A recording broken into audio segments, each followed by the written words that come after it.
Hello everyone. Today we are going to explore a mysterious and fascinating story titled The Black Aeroplane, written by Frederick Forsyth. Now this story is a part of the class 10 English syllabus and belongs to the genre of mystery and adventure. It actually takes us on a thrilling journey through the skies where reality and the unknown seem to blend together. The story revolves around a pilot who is flying his old Dakota aeroplane on a dark and stormy night. He is eager to reach home and enjoy a good breakfast with his family. However, things take a dangerous turn when he suddenly finds himself surrounded by thick dark clouds. His instruments begin to fail and he is lost in the storm with very little fuel left. Just when all hope seems lost, a mysterious black aeroplane appears beside him, guiding him safely out of the storm. But children, the real question is, who was the pilot of that black aeroplane? And did the black aeroplane really exist?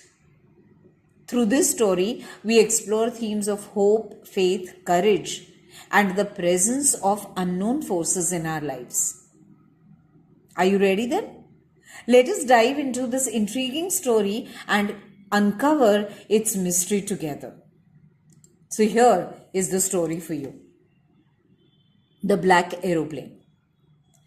The moon was coming up in the east behind me, and stars were shining in the clear sky above me. There wasn't a cloud in the sky. I was happy to be high up above the sleeping countryside. I was happy to be alone, high up above the sleeping countryside. I was flying my old Dakota aeroplane over France, back to England. I was dreaming of my holiday and looking forward to being with my family. I looked at my watch. 1:30 in the morning. I should call Paris control soon, I thought. As I looked down past the nose of the aeroplane, I saw the lights of a big city in front of me. I switched on the radio and said, Paris control, Dakota DS 088 here. Can you hear me? I'm on my way to England. Over. The voice from the radio answered me immediately. DS 088, I can hear you. You ought to turn 12 degrees west now. DS 088. Over.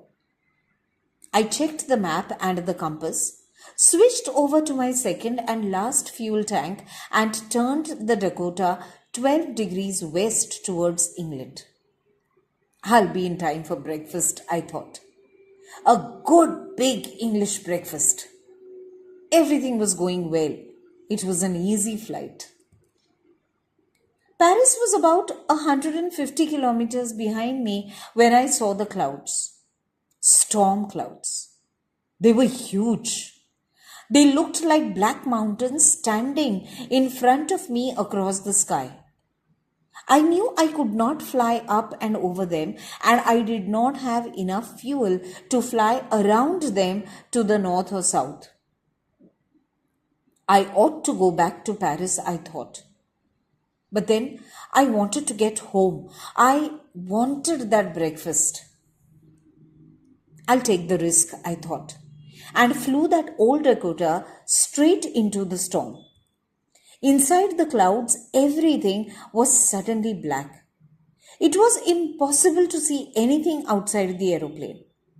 The old aeroplane jumped and twisted in the air. I looked at the compass.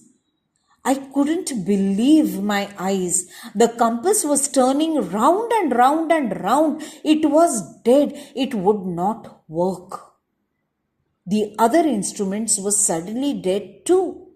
I tried the radio. Paris control, can you hear me? There was no answer. The radio was dead too. I had no radio, no compass, and I could not see where I was. I was lost in the storm. And then, in the black clouds quite near me, I saw another aeroplane. It had no lights on its wings, but I could see it flying next to me through the storm. I could see the pilot's face turned towards me. I was very glad to see another person. He lifted one hand and waved. "Follow me," he was saying. "Follow me." He knows that I am lost, I thought. He's trying to help me. He turned his aeroplane slowly to the north in front of my Dakota so that it would be easier for me to follow him. I was very happy to go behind the strange aeroplane like an obedient child. Half an hour later, after half an hour, the strange black aeroplane was still there in front of me in the clouds.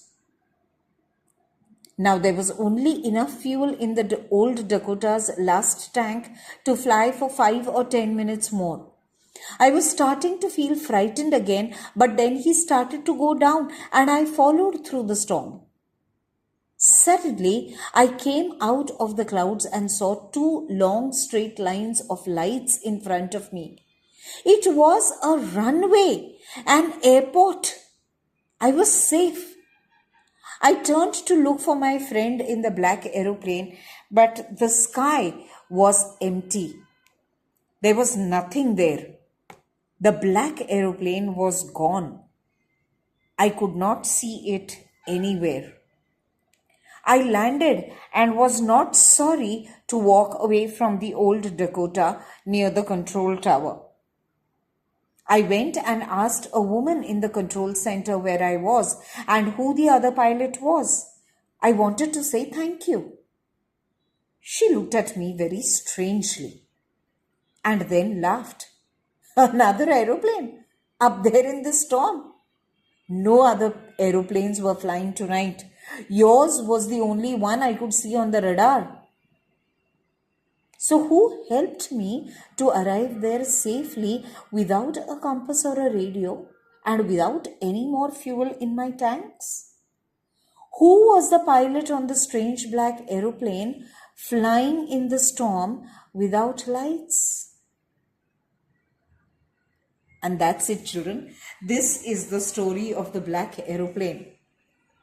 Leaves us thinking, completely wrapped in mystery. Was it really an aeroplane that he saw? Or was it his own vision, a hallucination? Enjoy listening to this lesson again and again, and it will make you think. I'll join you soon with the next lesson. Till then, bye-bye.